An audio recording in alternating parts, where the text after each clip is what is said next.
páni, vítajte u nás v Slovenskom národnom múzeu na slávnostnom otvorení jedinečnej výstavy Levočská biela pani. Dámy a páni, krásny dobrý deň.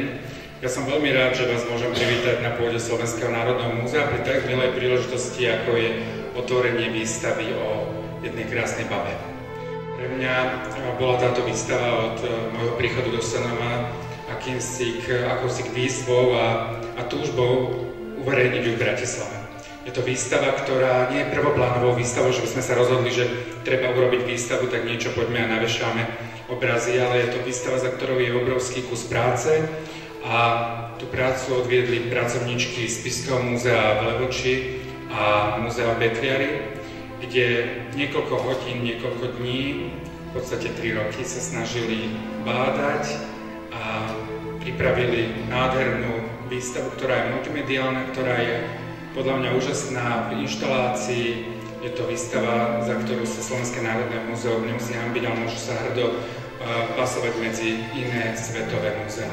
No a potom som si splnil druhú takú veľkú svoju túžbu a to bolo nájsť krásnu patrónku, pretože Juliana Korponajová je pre mňa vždy tá krásna z toho románu, ktorá je na Levockých dverách, tým prštikom volá, že poďte k nám do Levoče a som veľmi rád, že pani Zuzana Fialová prijala naše pozvanie. My sme minulý rok zaviedli tú možnosť, že každá výstava má svojho patrona, svoju patronku a to prvou bola pani Dača Turzonová, ktorú som si nesmierne vážil, že bola ochotná ísť do toho rizika a prijať to a dnes tu máme jednu z tých mladšie zastúpenie generácie a to je práve Zuzana Fialová. Ja pevne verím, že výstava, tak ako sa páči mne, očaruje vás, že získate k nej vzťah a budete si ju chcieť pozrieť nielen v dni, keď je to u nás zadarmo.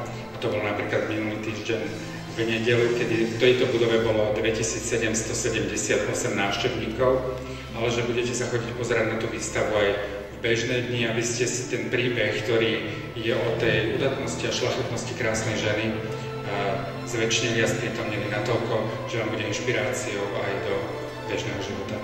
Pred viacerými rokmi, keď sme formulovali náš výstavný plán, tak vznikla taká idea, že k Levoči patrí nielen majster Pavol, ale aj jedna žena, ktorá je zrádna, ktorú najviac pozná verejnosť podľa románu Mora Jokaiho Levocká biela pani.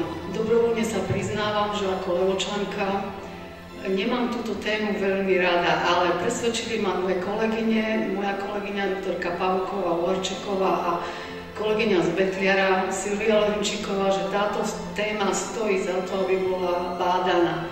Hneď v úvode si povedali kolegyne, že teda poskladajú na novú mozaiku historický obraz, alebo obraz skutočne žijúcej v 18. storočí ženy a potom to ukážu ten obraz, aký dala Levockej bielej pani historiografia, uhorská historiografia v závere 19. storočia.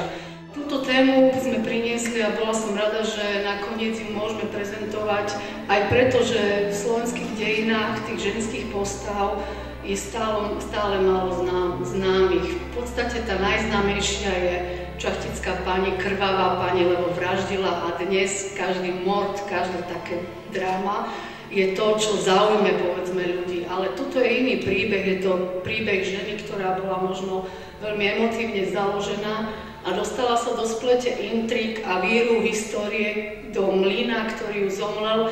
Ale čo je zaujímavé, v závere života, dá sa povedať, že dosť hrdinsky zomrela popravená. A ak sa kolegyne pozerali na tie okolnosti popravy, tak môžeme s istou nadsázkou povedať, že to bola prvá politická vražda spáchaná na žene v uhorských dejinách, ak nie už teda v našich dejinách.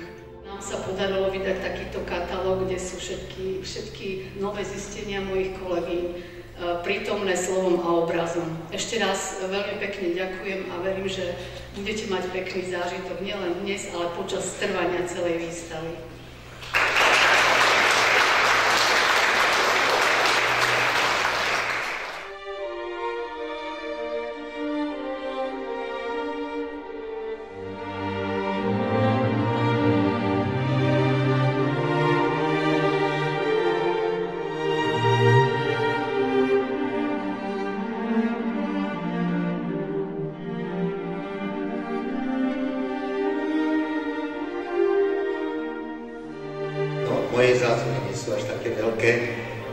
som len pred niekoľkými rokmi sa podujal na úlohu, že spod tej Jokaiho Bielej Bane nájsť tú skutočnú historickú osobu. Spracovali sme tedy 3 dámy uhorských dejín, sú to boli spomenuté, navyše ešte Máriu Sviečijovú, to znamená Bátoriu Sviečijovú a Korponajovú. A začali sme ten film taký veľmi zaujímavým pokusom, do ktorému dala súhlas pani riaditeľka, na čo sme teda veľmi zvedaví, že sme si chceli overiť, že či je to pravda, že obraz, ktorý je v expozícii, už reštaurovaný z Spišského múzea, že či je ten, ktorý údajne bol tam vo dverách v hradbách. Nastala tá chvíľa napätia, že či bude pasovať do toho otvoru, alebo nebude pasovať do toho otvoru. A pasoval ako uliatý, čím sa teda čosi potvrdilo aj z tej jokajovskej historky. A dnes sme sa dozvedeli aj ďalšiu veľmi zaujímavú vec, že ten obraz na tých hradbách bol veľmi dlho, mnoho rokov, bol neprístupný, pusto, chlapci ho nahádzali nož, skrátka veľmi trpel, až potom si ho zobrala múzeum do svojich zbierok a dalo ho reštaurovať. A reštaurátor namaloval Korponajovu s kľúčom. No oni na základe rentgenových snímok mu povedali, ale však ten originál nemá kľúč. On musí mať, však ako by odmkla tie brány. Takže z toho je vidieť, že tá fikcia je niekedy priam neporaziteľná, najmä vtedy, keď sa opiera o taký detail, ako sú dvere pravej veľkosti. Ďakujem.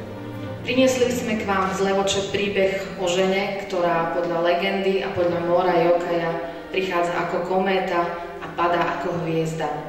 Dúfam, že vás tento príbeh dcéry, matky, manželky, milenky, väzenkyne a napokon aj veľmi tragicky skončený príbeh zaujme. Koncepcia celej výstavy je postavená na 2 častiach. Prvá časť sa venuje dobe prelomu 17. a 18. storočia, práve dobe, v ktorej Juliana Geciová Korponajová žila, dobe, ktorá ju ovplyvnila. Venovali sme sa obdobiu jej narodenia, jej detstva, životu, manželstvu, nakoniec aj mileneckému vzťahu a určite najväčšou časťou sme sa venovali obdobiu jej tragického ukončenia, teda obdobiu, keď bola väznená a sťatá 25. septembra roku 1714 na námestí v Deli. Druhou časťou výstavy je pohľad na Levočskú Bielu Pani ako na legendárnu postavu, ktorú stvorili Mór Jokaj a Kalman Tali v polovici 19. storočia. Práve v tejto časti sa venujeme porovnávaniu a odhaľovaniu toho, čo bola naozaj v skutočnosti pravda a čo bola naozaj fikcia. Úplne na konci je časť, kde sme sa snažili predstaviť konvolut kresieb, ktorý sme na základe alebo v rámci tohto projektu vedecko-výskumnej činnosti získali z pozostalosti Jána Hálu. Ide o kresby, originály k jedinému ilustrovanému vydaniu románu Levočská Biela Pani, ktorý bol vydaný v roku 1956.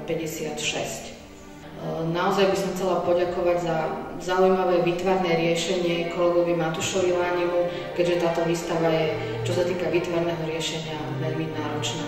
Ja vám prajem zaujímavý nielen historický zážitok, ale aj umelecký zážitok z tejto výstavy a dúfam, že vás naozaj príbeh tejto ženy, ktorá prichádza ako kométa a padá ako hviezda, zaujme aj tu v Bratislave. Dôležitým milníkom v oblasti nášho bádania bolo získanie hodnoverného portrétu Juliany Korponajovej, pretože Kalman Tali, významný maďarský historik, v 19. storočí uvádzal vo svojich prameňoch existenciu takéhoto obrazu a nám sa podarilo zistiť, že po viacerých sťahovaniach a zmenách správcu nakoniec tento portrét, ktorý uvidíte aj na výstave, skončil v Národnom múzeu v Budapešti a ten sa nám podarilo aj získať na výstavu. A potom takým ďalším milníkom bolo archívne bádanie, pretože my sme spolu s levockými kolegami prezreli kilometre mikrofilmov v archívoch, pátrali sme v knihách narodených a zomrelých. Bola to aj práca v teréne, prešli sme množstvo cintorínov. Na záver by som chcela iba podotknúť, že múry našich hradov, kaštieľov a zámkov ukrývajú určite desiatky takýchto podobných postav, osobností. Takými bola napríklad aj tu prezentovaná Levodská biela pani. A myslím si, že jednou z ciest, ako získať opäť zástupy návštevníkov do našich expozícií, je oživiť tieto zabudnuté postavy, vrátiť ich do ich pôvodného prostredia, kontextu. A ak sa do toho zapoja aj partnerské inštitúcie, zahraničné inštitúcie, tak toto by malo byť to, čo by opäť pritiahlo veľa ľudí do našich múzeí. Som rada, že ste prišli v takom hojnom počte. Chcela by som povedať len, že dejiny krajiny tvoria príbehy, ako príbehy, ktoré si rozprávame, príbehy, ktoré poznáme, veľa z nich sú mýty a akákoľvek takáto detektívna práca, ktorá umožní poznať väčšiu pravdu o týchto príbehoch, nám umožňuje poznať lepšie našu históriu. No a preto chcem poďakovať aj v mene ľudí, ktorí prídu na túto výstavu, týmto detektívkam dvom, že si dali tú námahu a pripravili pre nás tento jedinečný zážitok. Myslím si, že tento príbeh je natoľko zaujímavý a emočný, že sa mu možno dostane až filmového spracovania. Ako si myslím, že by sa dostalo v každej normálnej krajine, tak nechajme sa prekvapiť, či tá vaša práca bude mať až takýto záver. Ďakujem veľmi pekne za vašu pozornosť. Choďte sa pozrieť. A ešte, na čo som vlastne tu. Ja vlastne som tu na to, aby som pritiahla pozornosť médií, ale keď už tu mám slovo, tak vás chcem poprosiť, keď sa vám výstava bude páčiť, zdieľajte prosím tento pocit so svojimi známymi, aby ho videlo čo najviac ľudí, zaslúži si to. Ďakujem.